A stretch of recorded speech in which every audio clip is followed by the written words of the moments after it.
Hi creatives! Today we are starting a new format here on the channel where I review logos that you have sent in. We will look at their strengths and I will make suggestions based on the brief that you've sent in for how I think they could be more effective. Before we start, I just want to say a huge thank you to everyone who submitted your designs. Make sure that you give them some love down in the comments. I know this is a logo focused video, but if you know the channel, you know that we usually focus on the full brand identity, so we're going to have a little peek at the full visual language for each project as well. The very first logo we're going to have a look at is for a brand called New Razzle Foods by Bilal. New Razzle Foods is an educational brand focused around the ideas that home cooks are the best cooks.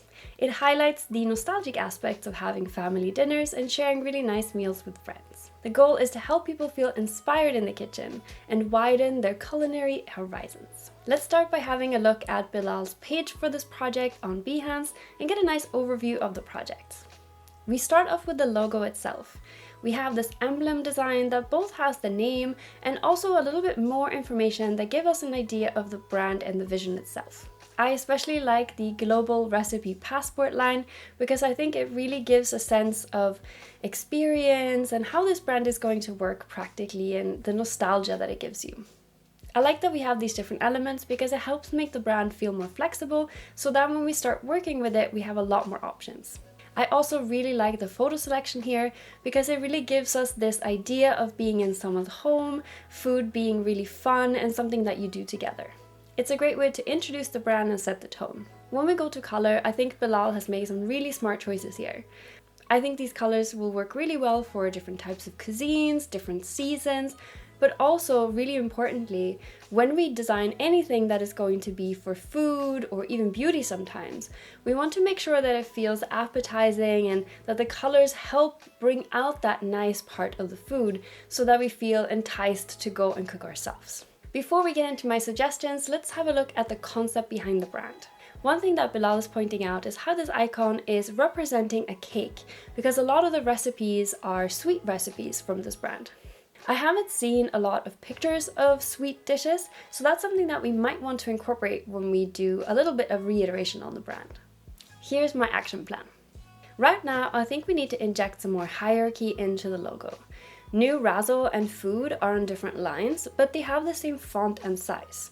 I think the new could be a little bit less prominent because Razzle is most memorable and the name Foods helps us understand what the company does. I also want to have a look at the icon and see if we can make it feel a little bit more friendly and less digital to help with that friendly home cooking feeling. First, let's have a look at a good font. So Envato Elements actually recently introduced their AI search function. This is really helpful if you're looking for a very specific mood or other descriptive words that are not part of their search categories. So for example, we could look for a friendly font for a food brand, for example, and see what comes up. It's definitely not foolproof and sometimes you get great things, sometimes not so much, but it can be a great place to start and you can start tweaking your searches so that you find something that really applies and is giving you the results that you need. Here are a couple different combinations that I tried. I really like this font for the word new, and I think that working both with different fonts and with the sizes helps us create a little bit more hierarchy in the logo. Now we can have a think about the icon. I want to get back to this idea of the passport. So when we look at stamps in a passport, we can see that they often have this little edge with a lot of texture on it. And we have this one color kind of stamped into your passport. I think this is a really interesting dynamic element that can go beyond the logo and we can start using it as part of the visual language. Since this brand works with lots of different types of cuisines and is not just focusing on the sweet portion, I think it could also be a little bit more flexible to have this idea of the stamp rather than focusing on the cake. Whenever we're creating a brand, we want to make sure that the designs can grow with the company so that if they go in different directions, it will be something that can be flexible and work with them. So here is my suggestion for the updated design of the new Razzle Foods logo.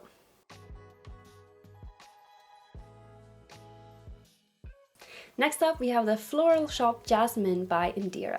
The brief was to create a light, elegant, and nature-inspired brand. I want to start by having a look at the presentation of the brand, what mock-ups and photography we can see, and start getting an idea of the vision behind the brand. I really like that you've used illustrations in your logo, and I really enjoy also how you've replicated that into patterns and other assets for your brand. This is a great way to expand from your logo design and create different assets that are super flexible day to day for your clients. I also think that the light green feels really appropriate for the brief, and it has this really nice balance between feeling bright and positive, but also being a little bit more calmer. So we are not having something that is screaming at us, but it still feels very elegant. I also think you've done a really good job of creating hierarchy with the different elements that you've included, like the description and the logo and the icon itself. I think the name looks lovely, and I don't really have any changes there. What I would look at are the proportions with the illustration and the description floral shop. Right now, the flower feels a little bit thinner than the rest of the mark. To help make the logo feel more balanced, what I would do is to make the flower a little bit thicker and a little bit smaller, and I would also make the tagline or the description a little bit smaller as well. I would also work on the tracking in the description so that we're widening the space between the letters, because this is a great way to create a little bit more elegance in your design, which was part of the brief. Right now, I think the color palette feels a little bit cold because we only really have shades of green and gray, and both of these are very cool colors. I can see that we have this really pretty kind of powder purple that we've got in the flowers and some of the pictures that you've used, and I think incorporating that into the official color palette would be a really good move. I would also switch this almost black color into a very deep green, and then remove perhaps the gray colors so that we get a little bit more of a warm feeling in the brand. This way you still have lots of different colors that you can work with, so you have the flexibility, but we just inject a little bit more warmth. One thing I would love to see is more photography that shows how the flowers that you buy will be used. So for example, if it's going to be weddings, we could show wedding flower arrangements, we could show people like a bride holding flowers or someone else holding flowers. It could be arrangements on a table. So we can start to get an idea of people envisioning how this brand is going to work for them, because this is showing that we understand the audience, and people also are always drawn to seeing pictures of other people. The type of pictures you use will also show who your brand is for, in terms of perhaps it's very inclusive, perhaps it's for younger people or older people. So this is something that is a really great opportunity to use photography to elevate your brand. So here is my suggestion for the updated design for Jasmine.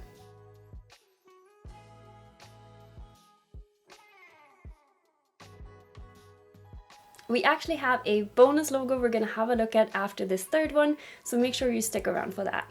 But now we're going to dig into the third logo, which is for a brand called Chocolush. This is an artisanal chocolate brand that works with gourmet ingredients and a handcrafted approach.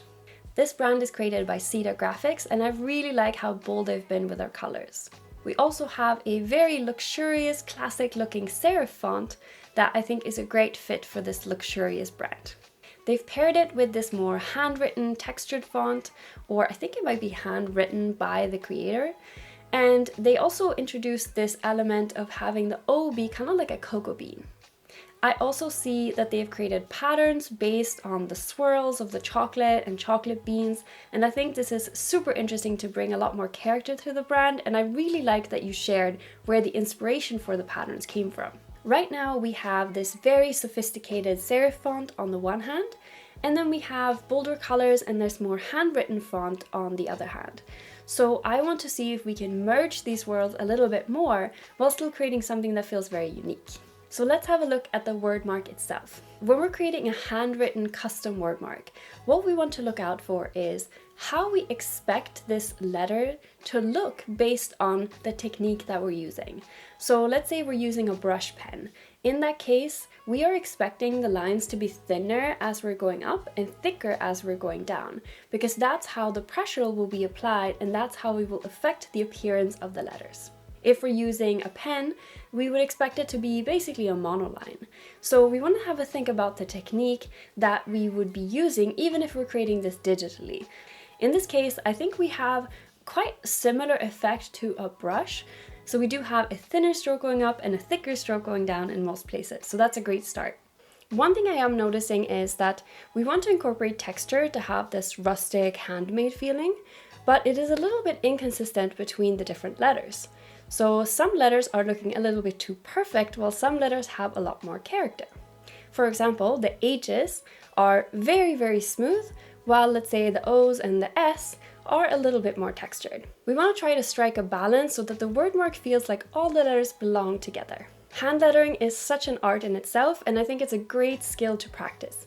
But when it comes to logos, what I like to do is usually to start with an existing font, because foundries are so experienced and they have so much knowledge on how to construct a well-balanced font. They know a lot of different rules that I'm not aware of, and so therefore it can be really good to start with something that you really like the general look of, and then start customizing it by using the pen tool or the pencil tool, and we can even add texture using the roughen effect.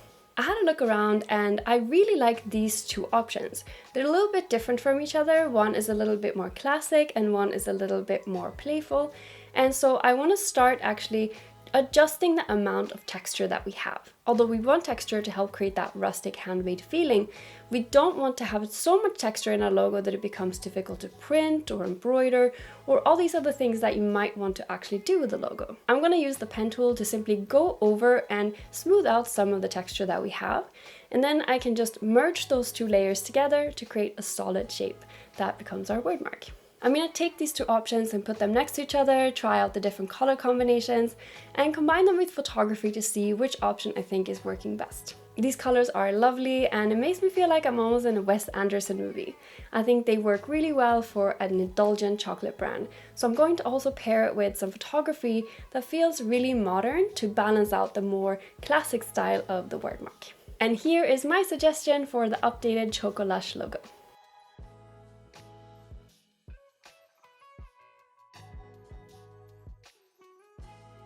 Before we wrap up today, we wanted to share one of the logo submissions that we got from you, which is a great example of how using very minimal design choices by knowing your audience can create something really impactful. This brand is called Noless and is created by VJ. The brief was to create a fashion brand that combines luxury with minimalism and sustainability. We think that VJ has done such a great job of being really intentional with the choices that they made and really think about the photography, applications like social media, and using mock-ups of tags and other applications that you would actually see this brand using. We'll make sure to link all of the projects we talked about today down in the description so you can go and have a look for yourself. A huge thank you to everyone who submitted your designs and everyone's logos that we've looked at today. Make sure that you're giving everyone lots of support down in the comments. I would also love to hear what you thought about this format. Do you want more logo reviews, other types of design reviews like websites or packaging or illustration? Is there anything else that you would like to see, or would you just like for us to continue this format? Thank you so much for watching. Good luck with your projects and see you next time.